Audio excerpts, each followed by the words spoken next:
Assalamualaikum Pak Tri. Waalaikumsalam warahmatullahi wabarakatuh. Oke. Selamat siang, sehat nih Pak Tri? Alhamdulillah sehat. Oke. Terus sehat.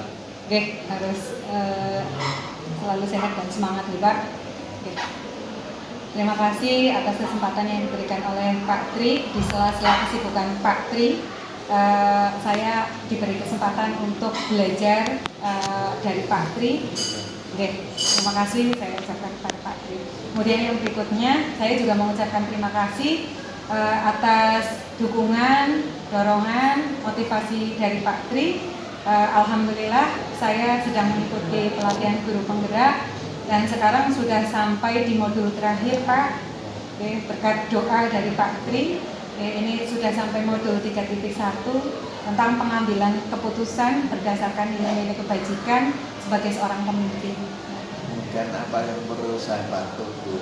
Oke. Ini saya dapat tugas Pak, melakukan wawancara dengan kepala sekolah. Oke. Non sewu nggih Pak Tri. Selama ini bagaimana Bapak dapat mengidentifikasi kasus-kasus yang merupakan dilema etika atau rujukan moral? Dilema etika itu adalah sesuatu yang terjadi pada orang atau seseorang yang memiliki atau yang harus memilih antara benar tetapi bertentangan, tetapi ada pula termasuk rujukan moral. Itu ada sesuatu yang terjadi pada seseorang yang harus memilih benar atau salah. Itu yang kita miliki atau yang kita lakukan. Tetapi yang seharusnya kita memilih yang perlu langkah-langkah yang diutarakan. Yang pertama, mengambil langkah-langkah kepada situasi yang sedang dialami saat ini, kemudian kumpulkan atau menentukan siapa yang terlibat di dalamnya. Kemudian pengujian benar atau salah nanti akan nampak itu. Atur nuwun.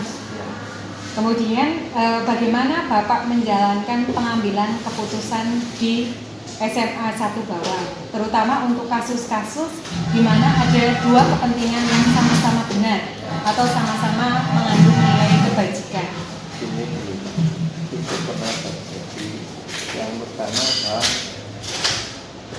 proses pengambilan keputusan yang paling strategis terdapat pada setiap langkah atau perencanaan, yaitu yang pertama adalah menetapkan tujuan. Langkah pertama. Yang kedua, merumuskan keadaan saat ini. Dan yang ketiga adalah mengidentifikasi. Sedangkan yang keempat adalah mengembangkan rencana. Itu yang saya terapkan di SMA 1.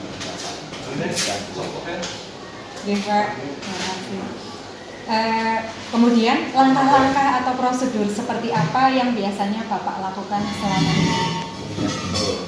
Langkah yang pertama adalah sadari kalau logika dan suara hati itu sama pentingnya, itu harus dicermati. Yang kedua adalah telusuri pengalaman pribadi itu sendiri. Dan yang ketiga, apabila belum cukup, itu dicoba lihat dan dengarkan pengalaman orang lain. Lalu berilah sampel. Jadi kita memerlukan pengalaman dan bantuan orang lain, Pak. Kemudian hal-hal apa saja yang selama ini Bapak anggap efektif dalam pengambilan keputusan pada kasus-kasus dilema etika? Pengambilan keputusan yang saya ambil yang bertanggung jawab dengan kompetensi kesadaran diri itu yang paling penting. Kemudian pengelolaan kesadaran harus dikuasai dengan apalagi dengan hubungan interaksi sosial itu, dan memberikan dorongan kepada semua warga sekolah. Itu adalah pengalaman keputusan yang sudah pernah saya alami. Terima kasih Pak. Yang berikutnya, hal-hal apa saja yang selama ini merupakan tantangan dalam pengambilan keputusan pada kasus-kasus dilema etika? Tantangannya yang pertama, kondisi itu sebetulnya adalah lawan masyarakat. Itu tantangan. Kondisi rasa keadilan lawan rasa kesulitan yang dialami, kondisi kebenaran melawan kesetiaan atau kondisi jangka pendek melawan jangka panjang, itu yang bisa berubah hari betul.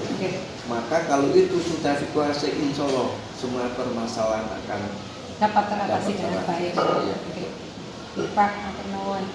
Kemudian, apakah Bapak memiliki sebuah tatkala atau jadwal tertentu dalam sebuah penyelesaian kasus dilema etika? Apakah Bapak langsung menyelesaikan di tempat atau memiliki sebuah jadwal untuk menyelesaikannya? Bentuk atau prosedur seperti apa yang Bapak jalankan? Dan selama ini apabila terjadi di sekolah, terutama saya tidak pernah membuat jadwal atau merencanakan itu, tidak. Tetapi kalau itu bisa diselesaikan hari ini juga diselesaikan. Jadi tidak ada rancangan perkembangan atau dijadwalkan, itu tidak. Tidak ada jadwal khusus nih Pak, berarti langsung diselesaikan saat itu juga kalau memang dapat diselesaikan waktu itu. Kemudian, adakah seseorang atau faktor-faktor apa yang selama ini mempermudah atau membantu Bapak dalam pengambilan keputusan dalam kasus-kasus dilema etika? Yang paling mudah adalah faktor apabila itu ada faktor yang berasal dari murid, faktor yang berasal dari guru, faktor yang berasal dari masyarakat maupun yayasan atau lingkungan sekolah, itu bisa untuk mempermudah. Karena apabila permasalahan itu muncul dari murid, itu selesaikan murid itu. Kemudian kalau ada terkait dengan masyarakat atau orang tua wali murid baru, tapi kalau sudah cukup itu sudah tidak usah sampai ke mana-mana. Diselesaikan sendiri Pak dengan kompetensi, kemampuan, potensi yang ada di SMA.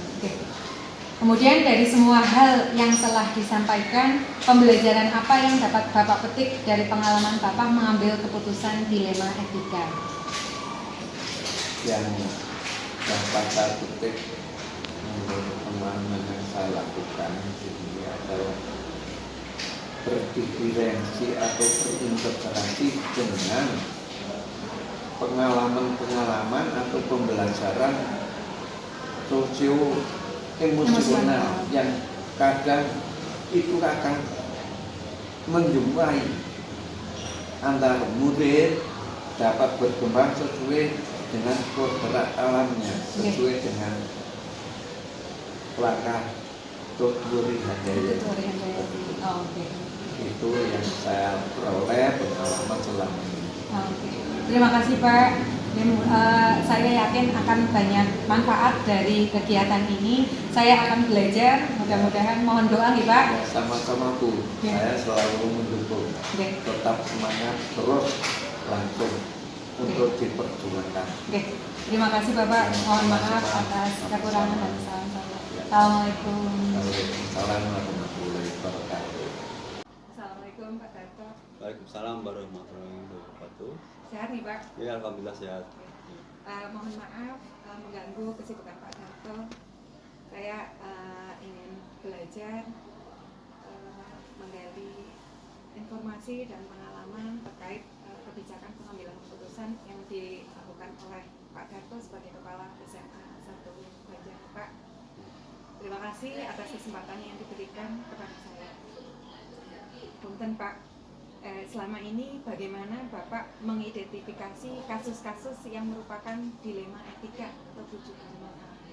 Untuk mengidentifikasi kasus-kasus dilema etika ataupun tujuan moral, tentunya ada beberapa hal masalah yang ada di sekolah, terutama yang berkaitan dengan dilema etika ya. Dilema etika kan baik dan baik ya. Baik dan baik. Dan di sekolah sebenarnya sudah disampaikan oleh Bapak Ibu Guru kepada tim sekolah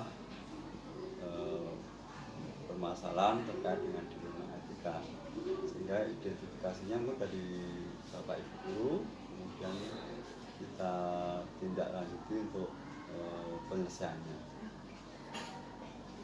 Kemudian selama ini bagaimana Bapak menjalankan pengambilan keputusan di sekolah Bapak, terutama untuk kasus-kasus di mana ada dua kepentingan yang sama-sama benar atau sama-sama mengandung nilai kebajikan? Ya, untuk pengambilan keputusan terutama berkaitan dengan dilema etika ya, ini tentunya kita koordinasi dengan tim sekolah ya, wakil kepala sekolah bersama-sama untuk membahas terlebih dahulu kaitannya dengan permasalahan dilema etika yang ada di sekolah. Kemudian baru kita menyampaikan atau koordinasi bersama dengan Bapak Ibu Guru ya, karena untuk dilema etika ini yang berkaitan langsung adalah Bapak Ibu Guru. Misalnya ada siswa yang punya kegiatan yang sama ya. Satu sisi menjadi duta sekolah untuk mengikuti lomba sekolah, satu sisi harus mengikuti pembelajaran. Nah, ini kan dua hal yang sama-sama baik, sehingga ini harus kita koordinasikan bersama, terutama dengan Bapak Ibu Guru maupun dengan tim sekolah. Kemudian langkah-langkah atau prosedur seperti apa yang biasanya Bapak lakukan selama ini? Langkah-langkahnya tadi sudah saya sampaikan, adalah koordinasi terlebih dahulu dengan tim sekolah ya, bersama Bapak Ibu wakil kepala sekolah, bagaimana untuk menyelesaikan terlebih dahulu ya, kaitannya dengan dilema etika yang terjadi di sekolah ya. Ada dua hal yang sama-sama benar ya. Ini perlu ada pembahasan terlebih dahulu di tingkat ataupun bersama dengan tim sekolah. Baru setelah itu kita bersama-sama dengan Bapak Ibu Guru mengadakan rapat bersama untuk mencari solusi yang terbaik ya. Solusi yang terbaik dengan adanya dilema etika, terutama yang dilakukan oleh siswa, untuk mencari solusi yang terbaik bagaimana. Misalnya ya, contoh satu siswa mengikuti lomba. Misalnya hari ini ada beberapa siswa mengikuti lomba Jambore Pemuda mewakili Kabupaten Negara. Sekarang kan meninggalkan kegiatan pembelajaran, sehingga anak tidak istilahnya semuanya bisa jalan.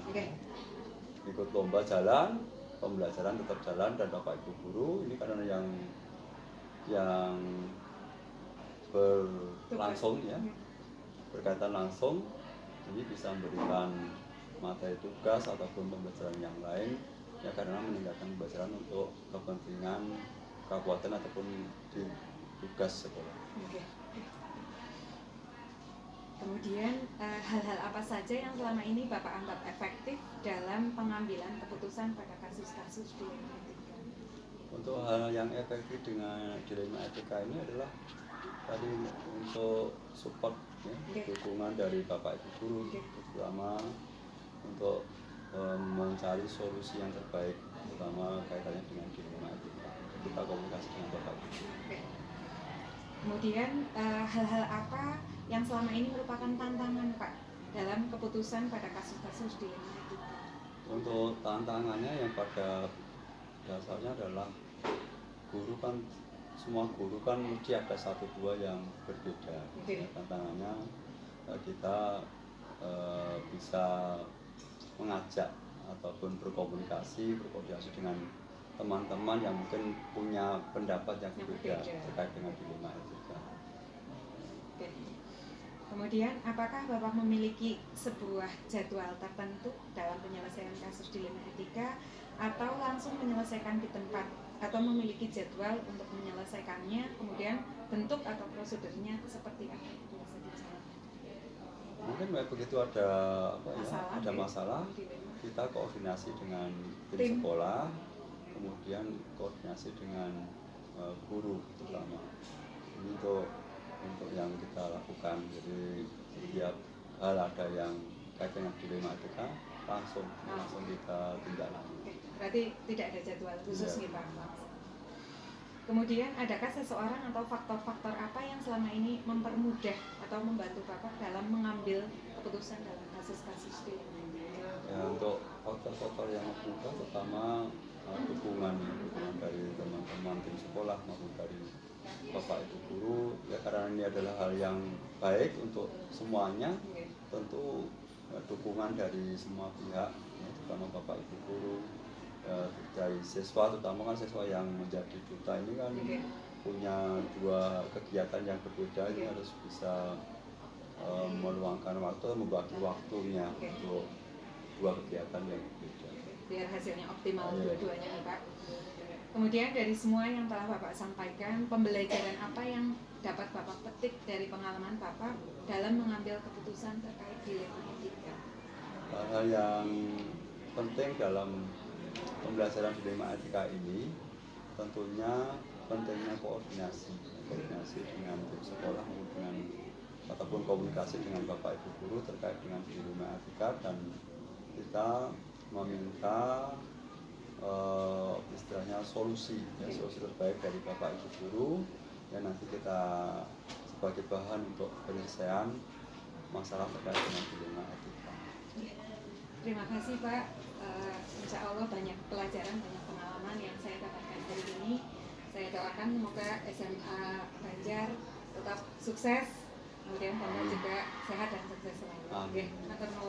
Terima kasih, kemudian juga Bu Catur lancar, sukses dalam melaksanakan tugasnya sebagai CGP dan nanti lulus menjadi guru penggerak, ya. Nanti akan bisa menjadi ya istilahnya salah satu agen perubahan ya, di sekolah. Oke, amin. Terima kasih Pak. Assalamualaikum. Waalaikumsalam warahmatullahi